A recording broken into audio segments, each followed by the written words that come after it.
and welcome to the Speech of Cake YouTube channel.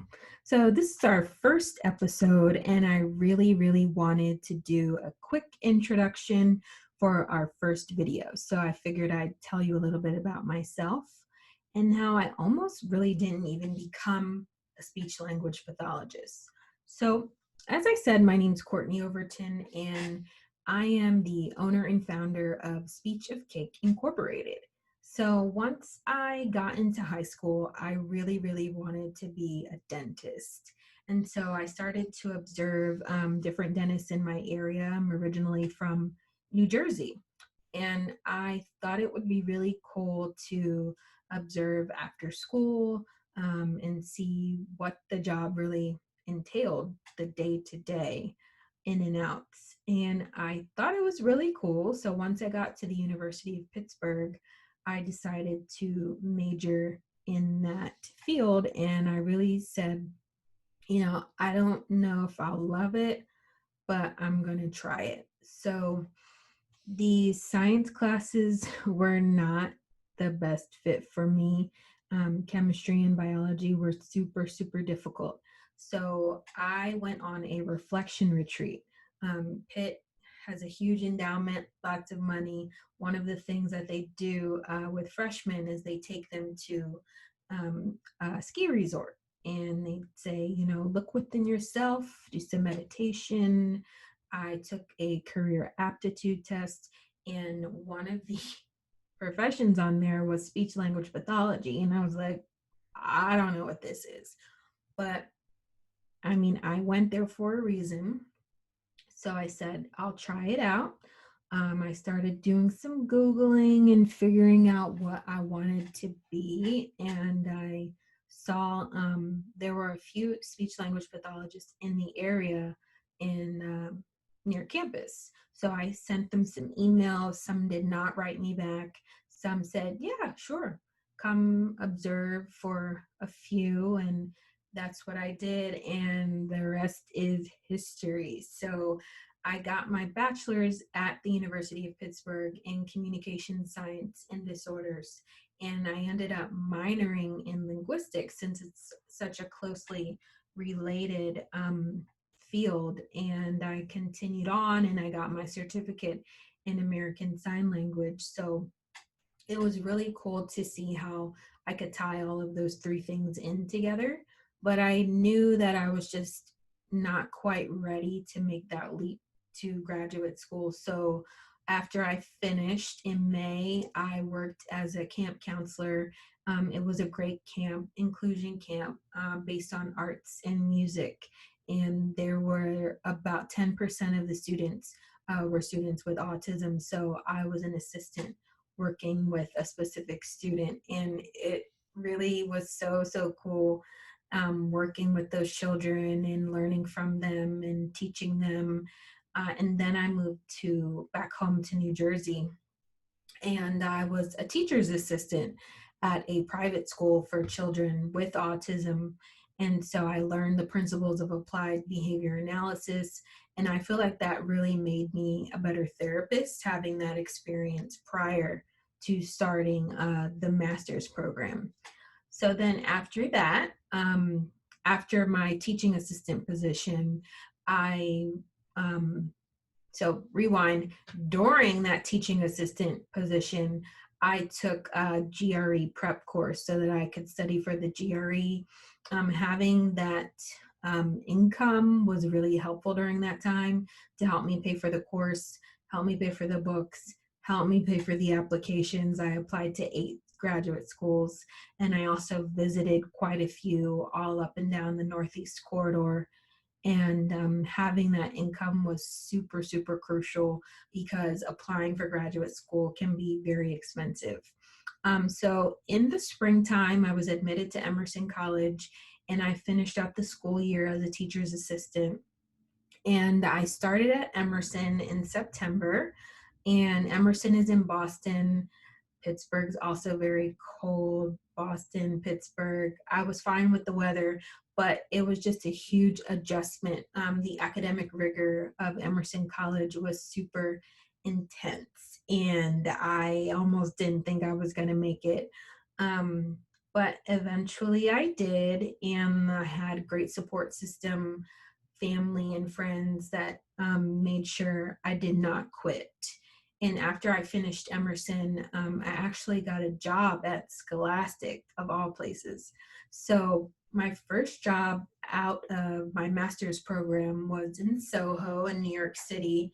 And I was interning at Scholastic, which is the largest publisher in the world. And they had a contract with the New York City Department of Education, and they were tasked to create assessments for third grade through 12th grade students, where they had to read a passage and then they had to write an opinion essay about the passage. So we had to find different passages that were compelling enough between the third and 12th grade range, and Scholastic calls them Lexile levels. So I was reading lots of text to figure out, is this compelling for a third grader? Is this compelling for a fifth grader? Would they actually have a visceral reaction and a strong opinion about this piece to be able to write enough about it for the New York City Department of Education annual testing? So I really liked that. It spoke to the creative part of me, and it also it started to kind of tickle my brain and get me interested in literacy. And I feel like that position at Scholastic really started to make that a large that that internship ended up being a large piece of me because I now specialize in literacy. So I think that was the beginning of it all. So with that contract with the New York City Department of Education, as I said, we had to develop some performance-based assessments. And then that was a short 6-week program. And after that, I moved back home again to New Jersey, and my clinical fellowship was at a kindergarten through fifth grade elementary school. And so it was very fun to work with students again, and learning how to be an SLP, especially a school SLP.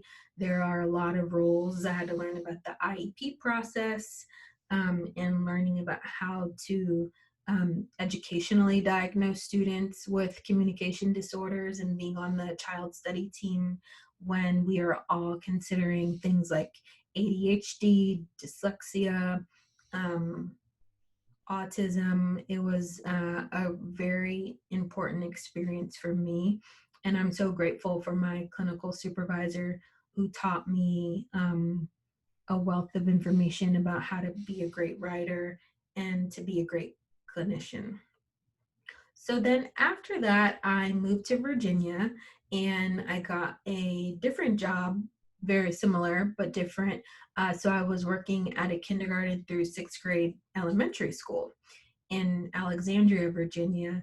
And I actually shared a classroom with two special education teachers.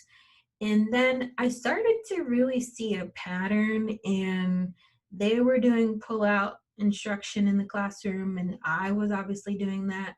And I started to see that we had some of the same students. I mean, there was such a huge overlap.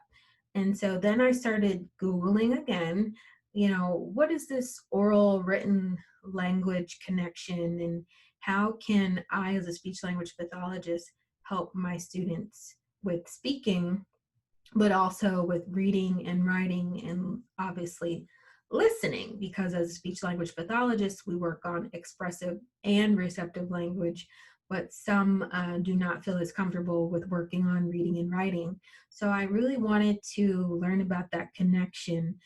So one of the teachers in the classroom, her name is Lee Hutchison. And as school employees, we do not get paid over the summer. So we said, we should really start a summer enrichment program for the students that do not qualify for the extended school year program. So, you need some help, but you don't quite qualify for the services that the school provides.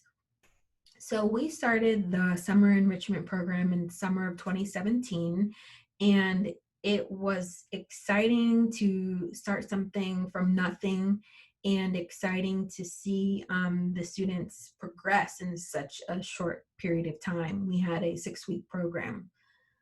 So I also I couldn't stop Googling and I couldn't satiate myself. So I said, I think that this means that I need to go back to school. So while we were starting the business, I was also studying for the GRE again. And I started graduate school right after the summer enrichment program ended. So the summer program ended in July, and I started as a doctoral student at Indiana University in August of 2017. And so I am in my 4th year now, and my major is literacy, culture, and language, and my minor is educational leadership. So the business really helped me to fund my, I guess, addiction to learning. A lot of the funds that I, was making in the beginning with Speech of Cake was to help me pay for graduate school and to help me pay for tuition and books.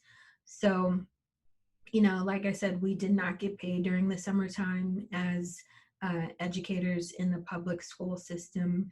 And we saw that need for students that needed more academic enrichment as well as speech and language intervention during the summer.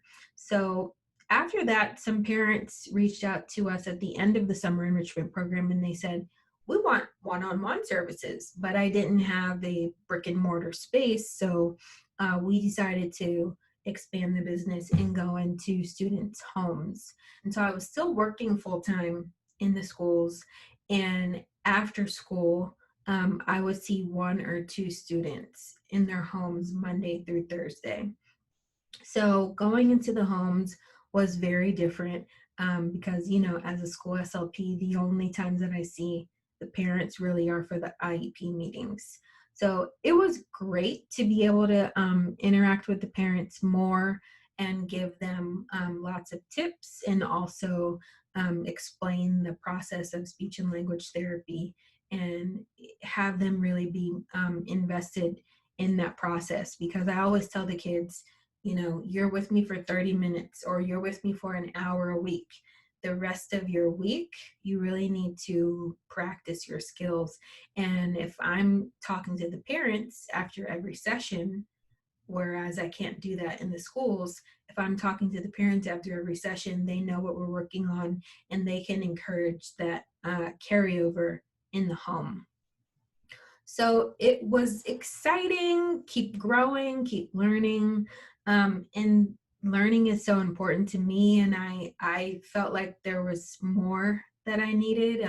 So I applied to a university position and I work part-time at a local university studying African American English, specifically in speakers of African American English between the ages of 2 and 6 years old. And so after working at the university for about a year, so keep in mind I'm working at the university, working full time in the schools, and also Speech of Cake and in graduate school, I had to make a cut. So I decided to leave the public schools and just keep on growing Speech of Cake. I saw there was a need in our area. So now I am a full-time business owner and part-time faculty member. And I just think it's so important to share this story, to talk about, how it all began, but also to show you that you can work in different settings and you can continue to grow, because my mission is to continue to learn. And that's going to help me be a better teacher and be a better clinician so that I can help my students to be stronger communicators. I want them to be better at reading, writing, speaking, and listening. And I really want these skills to feel like a piece of cake.